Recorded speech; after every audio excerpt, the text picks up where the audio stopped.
So, I'm a little bit annoyed with the ending of Marvel's latest out of the blue and unasked for creation, Agatha All Along. And I'm a little bit impressed with some of the decisions they did wind up making. Spoilers, of course, but you probably guessed that already. But remember when I had a video a while back talking about how much I kind of liked the first episode of Agatha All Along? Yeah, I I I still kind of like the show as a whole. It's all right, but it is very much hurt by the ending, in my opinion. It did not stick the landing. Agatha and her coven of witches, who I mostly did not really feel all that much for. They go through a variety of wild and crazy adventures on the Witch's Road, which I was at first kind of annoyed by because it's just your usual comic book nonsense of people somewhat disrespectfully making up their own witch lore instead of, you know, using the fairly neat stuff that's already there in the real world, right? But the great twist, I guess, is that the Witch's Road is made up nonsense.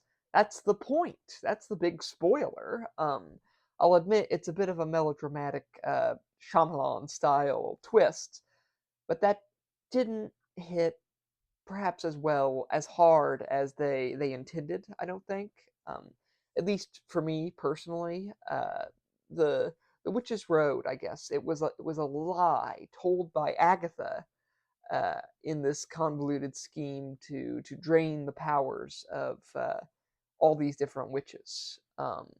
But her teen familiar, who is not who he at first seemed, he is actually Billy Maximov, the son of the Scarlet Witch, whose power of strangely accurate chaos magic has made his belief in the Witch's Road a reality and thrown them all into mortal peril in the process.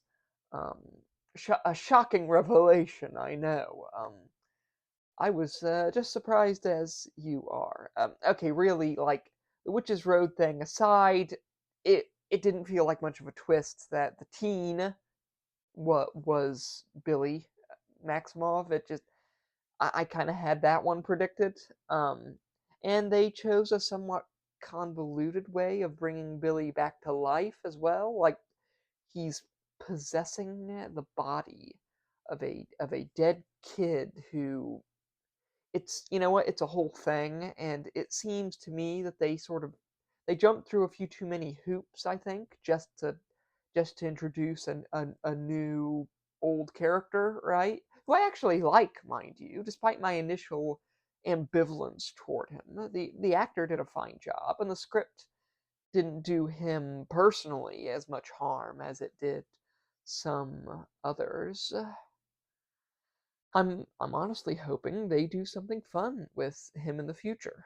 Um, as for Agatha, the title character, they don't do jack diddly squat with her, really. They don't.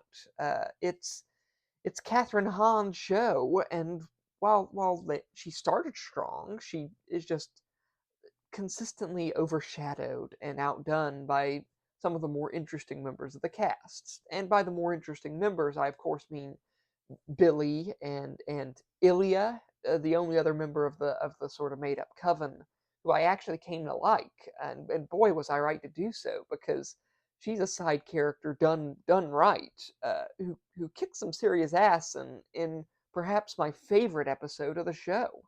Um, oh yeah, and also Aubrey Plaza as Rio Vidal, who just so happens to be Lady Death. I'm going to be honest with you. I did not like the last episodes of the show. I thought Han's delivery of some of the more emotional lines was I thought it was a little flat in all honesty, and that might very well just be because the script was so all over the place, changing its mind every 2 minutes and failing to explain some of the more important plot points in any detail. I was never lost, but would have been nice for them to have lingered a little bit on certain elements of the narrative. And then they took time to over explain some of the stuff that I thought was fairly obvious.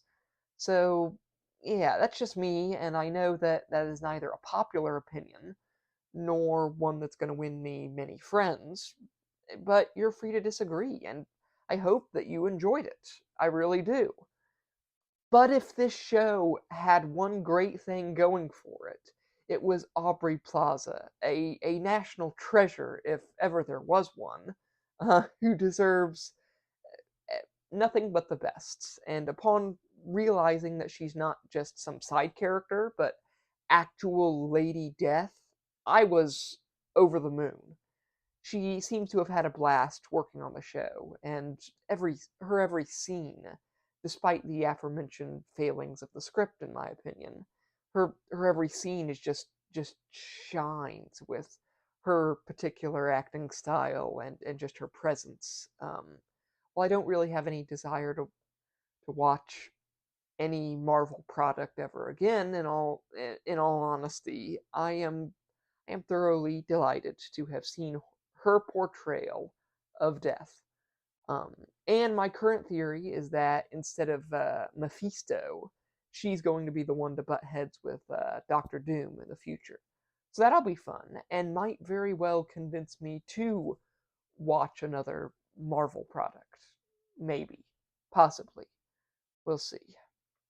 But yeah, overall, those last episodes of Agatha All Along really kind of soured me on the show in a lot of ways. Like my very high, somewhat overly optimistic opinion has been somewhat averaged out, you might say. It's turned into a more dry and jaded opinion. Watching the sort of wibbly wobbly, timey wimey Ilya episode and getting to see Aubrey just have seemingly the best time ever working on the show, they were the possibly the only major highlights for me. With even Catherine Hahn's delightfully wicked Agatha sort of losing her charm after a while, it was odd. So yeah, that is my admittedly somewhat grim opinion of Agatha All Along. I sincerely hope that any of you viewers who have watched it have enjoyed it, uh, which is something I struggle to do a lot of the time. But I think one good takeaway is that I kind of want to watch Parks and Recreation again. So there's that. Um, Other than that, like and subscribe if you liked the video. You don't have to if you didn't like it, but yeah. So bye.